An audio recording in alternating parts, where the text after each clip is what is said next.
Pegar uma gripe é um risco. Gerir uma pandemia não é. A ciência jurídica e a ciência econômica já debateram dois conceitos fundamentais para a nossa rápida reflexão de hoje: risco e incerteza. Risco é algo que se consegue dimensionar, que se consegue prever e, portanto, se consegue alocar. Incerteza é o incontrolável, é o não administrável e a única maneira de lidar com ela é acomodar interesses. Nós vivemos um momento complexo em que é preciso que reflitamos sobre o impacto disso nos contratos e nas relações jurídicas em geral. A mensagem que nós gostaríamos de dar, como SABZ Advogados, não só para os nossos clientes, mas para todas as pessoas que vão nos ouvir, é que é um momento de serenidade, prudência e que não há espaço para oportunismo. Em meio a uma crise sem precedentes, em que a gente tem notícias vindas de fora e do Brasil de que estamos diante de uma pandemia, o Covid-19 e o coronavírus, é natural que as pessoas se perguntem o que diz a lei, que direito eu tenho, quais são as previsões legais que podem ou não me proteger nesse momento. O grande tema e o grande medo das pessoas é: como é que eu vou fazer para cumprir meus compromissos? Como é que eu vou fazer para cumprir meus contratos? Vou ser dispensado de cumprir meus compromissos? Vou ser dispensado de cumprir meus contratos? Haja vista a situação grave e sem precedentes que a gente vive. O direito privado brasileiro basicamente tem respostas de duas ordens para um problema da magnitude desse que nós estamos vivendo. A resposta primeira e mais frequente seria a resposta da força maior ou do caso fortuito, aqueles eventos imprevisíveis e inevitáveis que afetam as relações jurídicas de uma maneira muito drástica. Elas desfazem as relações jurídicas de modo que cada uma das partes acaba sendo obrigada a arcar com o próprio prejuízo incorrido. A outra possibilidade que a gente vislumbra que pode ser, em que pode haver enquadramento jurídico para as situações que nós estamos vivendo hoje, são as previsões sobre onerosidade excessiva, que estão tanto previstas lá no artigo 317 do Código Civil, quanto nos artigos 478 e 479. Também são previsões que dizem respeito a eventos incertos, eventos de difícil evitabilidade e até mesmo eventos extraordinários.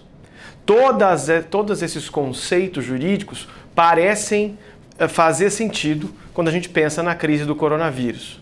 Porém, há um outro elemento que a gente precisa ter em consideração. A despeito de haver previsões legais que tratam do tema de maneira razoavelmente precisa, a verdade é que o histórico de aplicação desses conceitos jurídicos em situações anteriores, muito menos graves do que essa que a gente vive hoje, é que os tribunais têm uma tendência em aplicar estes conceitos de maneira ponderada e sempre sopesando valores e princípios jurídicos com valores e princípios não jurídicos. É preciso dizer, portanto, que se você tem um contrato, se você tem uma dívida, se você tem uma obrigação, seja na qualidade de credor ou na qualidade de devedor, nesse momento não é possível afirmar que ninguém tem direito e que ninguém tem nenhum direito. É um momento de acomodação. É preciso que as pessoas sentem e tentem renegociar, flexibilizar os seus contratos e as suas obrigações, haja vista que a situação ainda está acontecendo.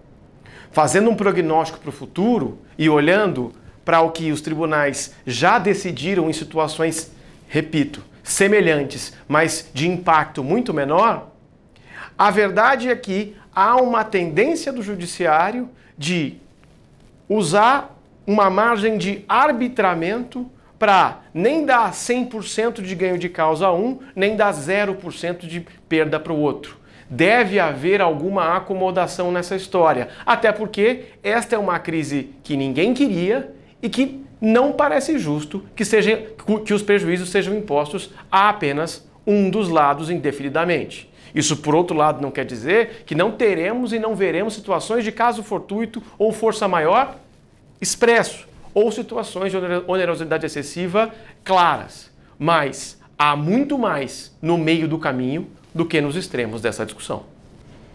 Se pudermos extrair algo de bom dessa situação global é que talvez, pela primeira vez na história recente da humanidade, todo o planeta está coordenando esforços para solucionar um problema comum. Isso vale no macro e vale no micro, o que significa dizer que para os contratos, para as relações jurídicas, nós teremos que trabalhar juntos para encontrar as melhores soluções. Isso exigirá de nós não apenas uma abordagem cooperativa, ou talvez até fraterna em relação aos contratos, mas um profundo senso de boa-fé, que vai levar a discussões cada vez mais refinadas sobre justiça contratual.